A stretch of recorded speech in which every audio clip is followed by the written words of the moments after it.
Today, I have a very interesting comparison for you guys between the Kia EV6 like I have and the Audi Q4 50 e-Tron.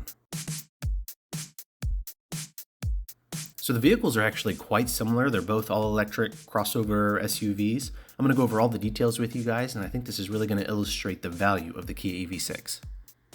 So starting with the powertrain information, the vehicles are actually quite similar in some ways, but not so similar in other ways. So they're both all-wheel drive, all-electric. The e-Tron has 295 horsepower, the EV6 has 320. The range, the EV6 is a little bit more at 274 miles of EPA range versus 241 for the e-Tron.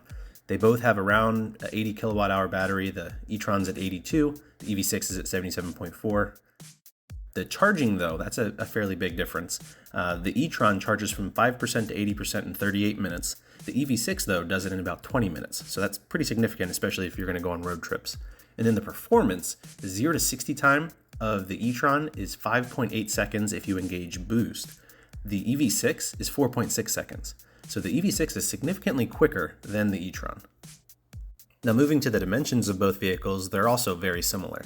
The Q4 50 e-Tron is 180.7 inches long.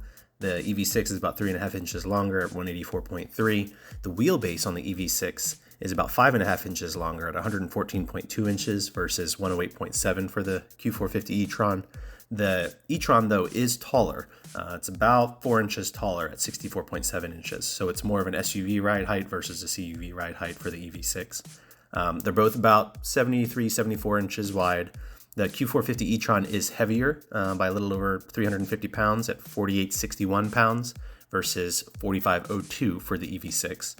Now, the drag coefficient is better for the EV6, and I think this combined with the weight really helps with the range at 0.28 for the drag coefficient versus 0.31 for the Q4 50 e-Tron. And then towing, they're fairly similar. The EV6 tows up to 2,300 pounds versus 2,600 pounds for the Q4 50 e-Tron. Looking at the interior space, they're also very similar. The headroom for the front and the rear passengers for both vehicles is within an inch of each other. The legroom, the EV6 has a little bit more than an inch of legroom in the front, a little bit less than an inch more in the rear compared to the Q4 50 e-Tron. Shoulder room, again, very comparable between the two. Cargo volume is also very comparable. One thing to note with the cargo volume, though, being that the Q4 50 e-Tron is a taller vehicle, its cargo area behind the rear seats is a little bit taller, but not as deep as the EV6. So when you're actually using it, the EV6 might seem like it has a little bit more area because you have a little bit more of a flat area to put things. Now, before I get into the pricing and the trim levels, there are some features between the two vehicles that isn't really impacted by the trim that I do want to go over. The Q4 50 e-Tron does have wireless Carplay available. That's not currently available on the EV6. Supposedly that is coming. It does not have wireless Android Auto, which I find interesting, being that it has wireless CarPlay. But either way, neither one of those is currently available on the EV6. The Audi also has a panoramic power moonroof versus just a standard size one on the EV6 GT line. For the EV6, though, it does offer cooled seats, which is not available on the Q4 50 e-Tron. It also has 5 regen levels versus 3 on the e-Tron. You also get more free Electrify America charging with the EV6. You get 1,000 kilowatt hours versus 250 for the Q4 50 e-Tron. The EV6 also comes with an onboard 1.9 kilowatt generator, which the Q4 50 e-Tron doesn't offer anything like that. The EV6 also has the remote smart parking feature where you can move the car forward and backwards using the key fob. And then the EV6 also has a rear-wheel drive option. So all-wheel drive isn't for everybody.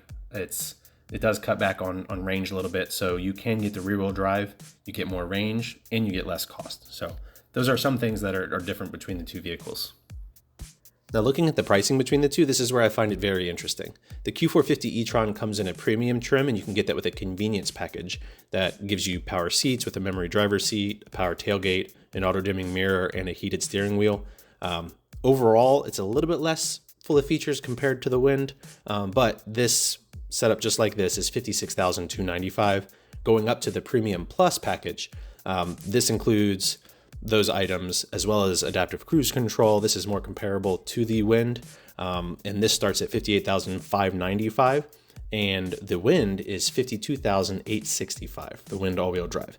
So comparable trims, you're saving about $5,500 going with the EV6 compared to the Audi Q4 50 e-Tron. And then going to the Prestige Q450 e-Tron, this gives you things like the upgraded navigation, virtual cockpit, the matrix headlights, which are really nice for the Audi, upgraded sound system, augmented reality heads-up display. This is comparable to the GT line for the EV6. It also has the augmented reality heads-up display. Comes with auto-extending door handles, moon roof, heated rear seats, advanced driver assistance tech. So they're fairly comparable. And between the two of those there, you're looking at about $4,500 difference. So overall, the EV6 in comparable trims, you're saving a decent amount of money going with the Kia versus the Audi. Now, a lot of that you are going to be paying a little bit more, being that you are getting an Audi.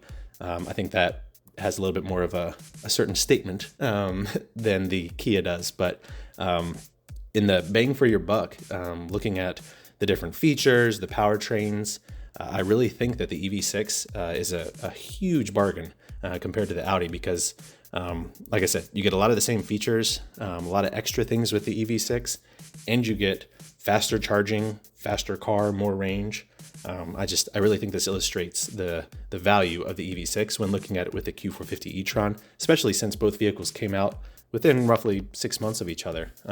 So let me know what you guys think in the comments section. Let me know if you think that the EV6 is a better value than the Q450 e-Tron, or if you think paying a little extra for the Audi name and the Audiness of it is worth it. So I will see you guys in the next video, and thank you guys for watching.